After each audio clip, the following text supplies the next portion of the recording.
Bonjour, j'espère que vous allez bien. Alors, on se retrouve pour une nouvelle vidéo, le suivi du PEA, c'est l'épisode 52. C'est une vidéo que je fais tous les mois en début de mois. Donc, le PEA, c'est un petit peu le navire amiral en fait de mes investissements boursiers. Il valorise aujourd'hui 150 697 € pour une plus-value de 35 548 €. J'ai appelé la vidéo un mois compliqué. Alors, je crois que c'est compliqué pour pas mal de monde. Et puis une petite illustration, on est en extrême fear. Alors, les portefeuilles ont tendance à baisser avec les actions, mais ça veut dire également que les opportunités sont en train de pointer. Alors, on ne va pas se précipiter sur celle-ci. On va se baser sur à la fois l'analyse des fondamentaux, l'analyse graphique, pour essayer de rechercher le meilleur point d'entrée. Alors ça, c'est une vidéo que je vais faire dans le courant du mois, la recherche de points d'entrée sur les actions de mon portefeuille. Ce qu'on va voir principalement dans cette vidéo, eh bien, c'est un petit peu tout ce qui s'est passé en termes de transactions sur le PEA. On démarre avec un avertissement, je ne suis pas conseiller financier, cette vidéo n'a pas pour but de vous proposer un placement financier ou un quelconque conseil d'achat, mais uniquement un but pédagogique et de partage. Vous restez responsable de vos investissements. Alors on va démarrer avec les objectifs du PEA, donc cela, il ne change pas depuis que j'ai démarré la chaîne. Donc l'objectif de mon PEA, c'est un revenu complémentaire dans 12 ans. Donc la durée de placement, c'est minimum 15 ans. J'ai démarré donc il y a quelques années avec un capital initial de 63 149 €, donc il y a exactement 4 ans. Donc je vise une croissance du portefeuille de 8% annuel avec un versement moyen de 600 €. Alors il est vrai que depuis 1 an et demi, je fais un petit peu le forcing sur la partie versement mensuel. J'essaye de verser beaucoup plus pour atteindre le plus tôt possible les 150 000 € de versement maximum, pour ensuite me mettre en mode pilotage sur le PEA et puis générer le plus rapidement possible ce taux de croissance pour essayer d'arriver avant l'année 2036. Donc, alors selon la projection, à 411 000 €, on va dire globalement 400 000 €. J'espère être beaucoup, beaucoup plus haut que cela. Donc on verra bien ce qui se passera dans les prochaines années. On est actuellement en 2025. Je suis à 150 697 € pour un objectif de 138 000 €. Alors bien sûr, il y a un impact très fort des versements qui sont très largement supérieurs à 600 € ces derniers mois. Mais en tout cas, j'ai au moins une guideline pour savoir où je vais à horizon 12 ans. L'objectif, les 12 ans, ça correspond à peu près au moment où j'arrêterai mon activité professionnelle. Et je compte retirer 4% de ce PEA, ce qui me ferait un revenu de l'ordre de 1 400 € par mois de revenus. Donc vous comprenez bien que c'est important pour moi d'être beaucoup plus que 400 000 €, puisque je ne peux pas me satisfaire d'un revenu de 1 400 €, même si ce revenu arrivera en complément de ma retraite. Alors les objectifs du PEA, si on les visualise de manière graphique, donc je suis tout à fait dans les clous, hein, 150 196, on a une très belle progression, donc entre 2025 et 2036. Donc on verra peut-être qu'en cas de crash sur l'année 2025, il y aura peut-être une petite stagnation et puis on repartira sur les années suivantes. Alors le panorama des marchés, c'est quelque chose que je fais de manière systématique, c'est de regarder d'abord les indices macro. On va commencer avec le CAC 40, il clôture à 7 790 points. Alors à noter ici que sur le mois, donc on a un mois sur lequel on souffre, à peu près moins 5% sur le mois de mars. Par contre, on est quand même, si on regarde l'analyse statistique sur les 30 dernières années, donc en rouge, vous avez la droite de régression, donc une valeur théorique à 6 467 €, point court à 7 790 points, c'est pas des euros, c'est des points.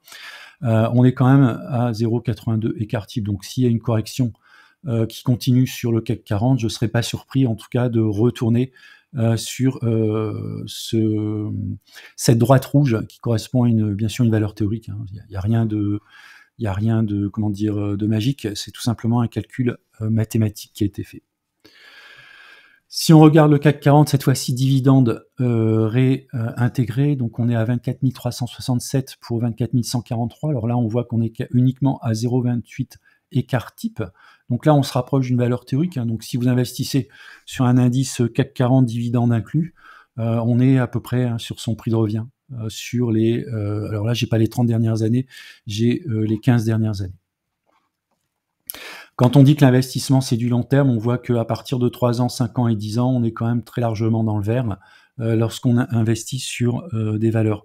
Donc soit vous faites du stock picking et vous faites mieux que les indices, soit vous faites du stock picking et vous faites moins bien que les indices, auquel cas vous pouvez vous poser la question, est-ce que vous n'avez pas intérêt peut-être à attribuer une part un peu plus importante de vos investissements sur de l'ETF, par exemple d'un ETF CAC 40 dividende réintégré, et faire un peu moins de stock picking. Alors, dans tout ce que je vais vous montrer par la suite, j'utilise donc les cockpits tableau de bord.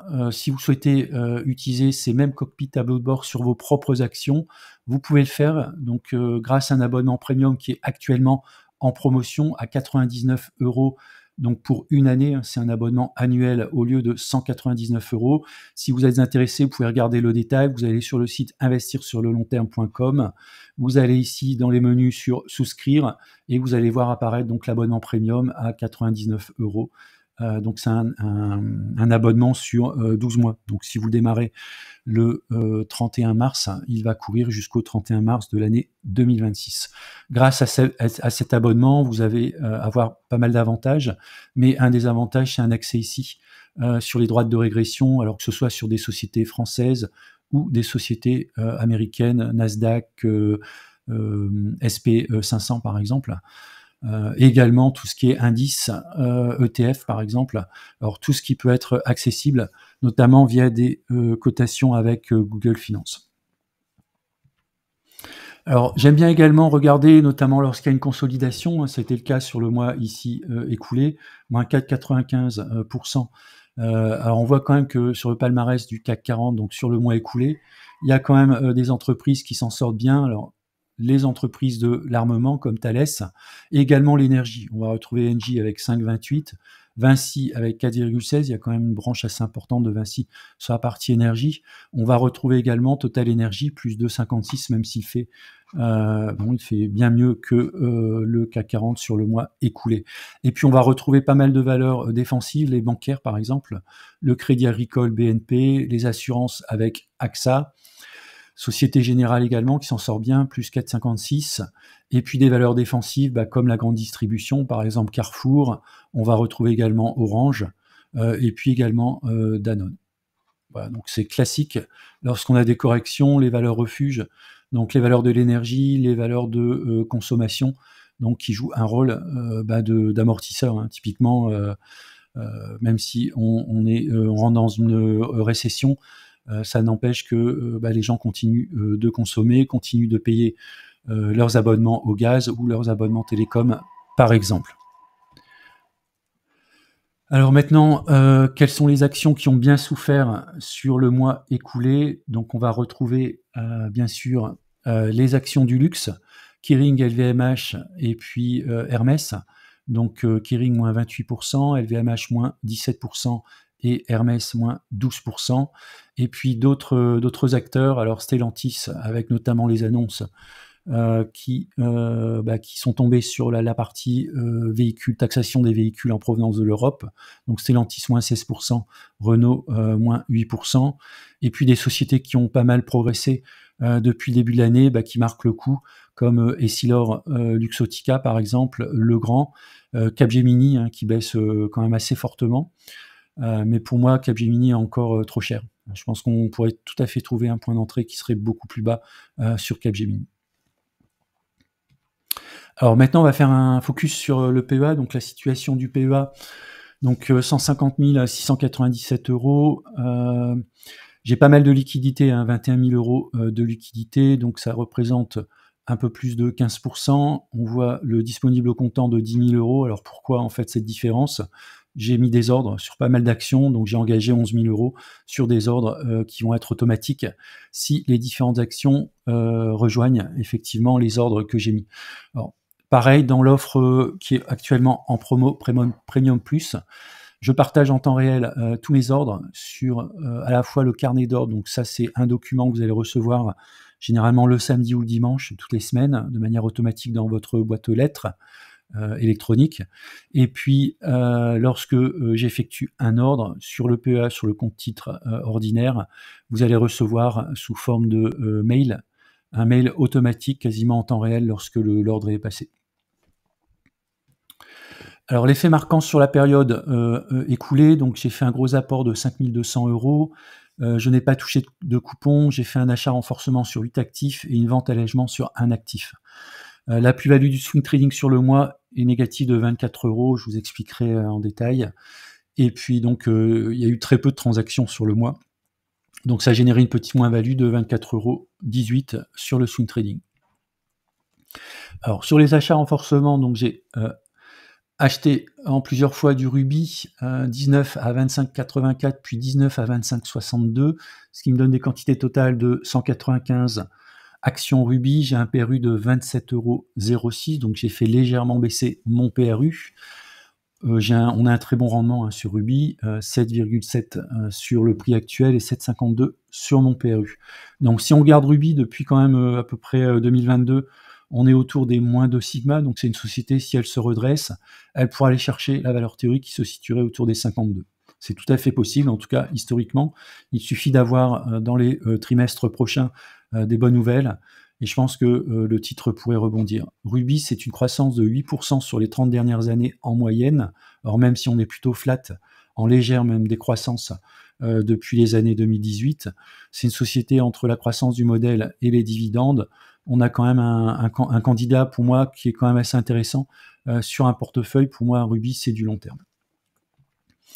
Alors, j'ai renforcé également l'ETF, donc CL2, donc c'est un ETF basé sur le MSCI USA x2. Alors, il y a de la grosse volatilité, hein. On est actuellement à moins 1 écart type. Alors attention, c'est un ETF qui peut aller au-delà des 2 écarts types. Dans ce cas, on pourrait se retrouver autour des 17 € s'il y a une forte correction aux États-Unis. Donc pour moi, ce sera une très belle zone pour renforcer de manière un peu plus forte sur cet ETF. Donc j'ai un PRU de 22,66. Il n'y a pas de dividende sur cet ETF.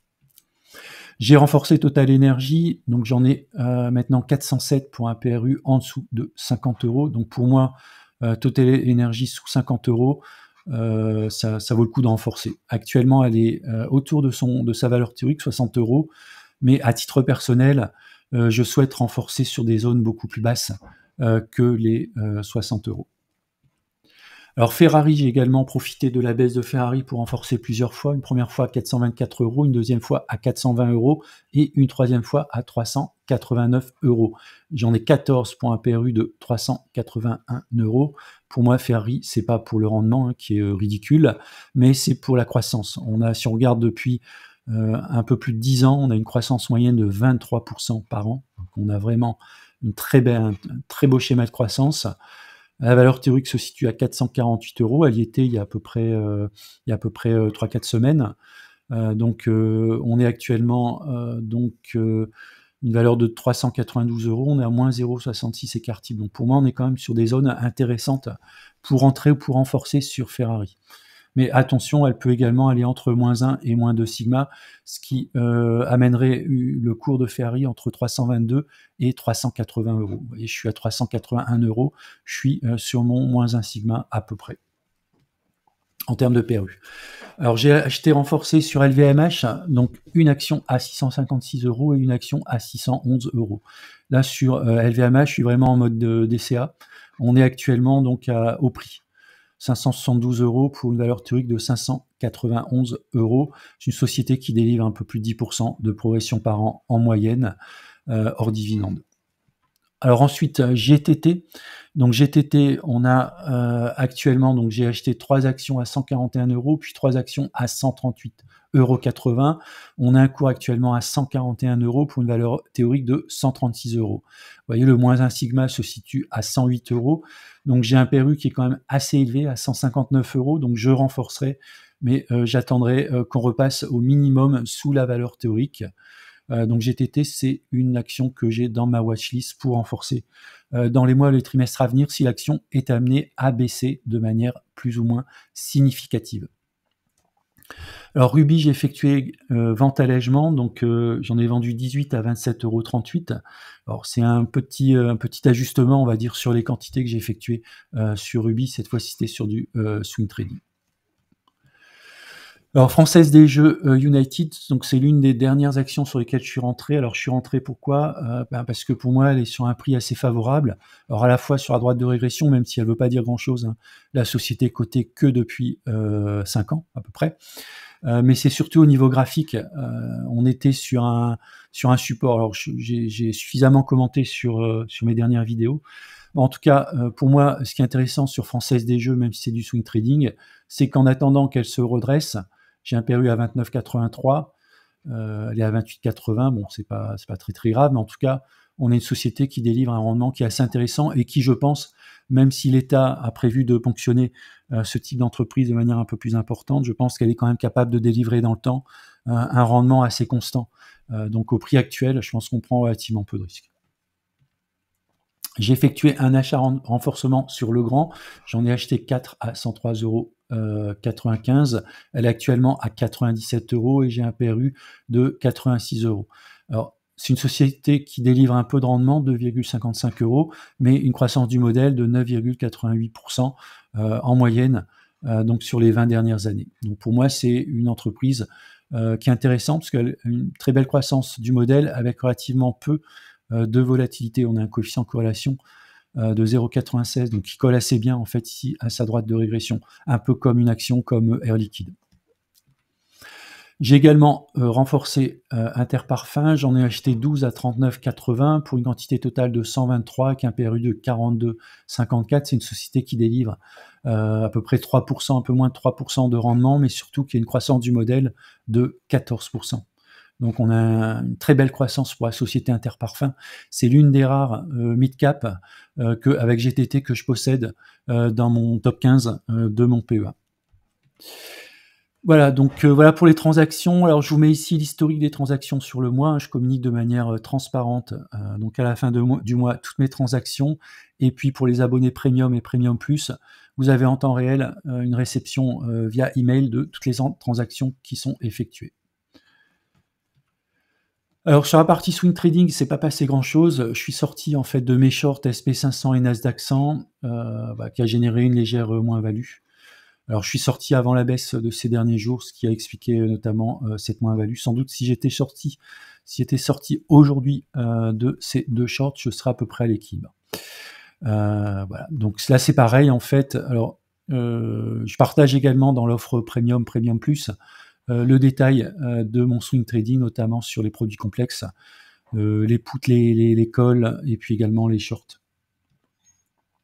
Alors la performance du swing trading, donc j'avais une plus-value depuis le début de l'année de 164 €.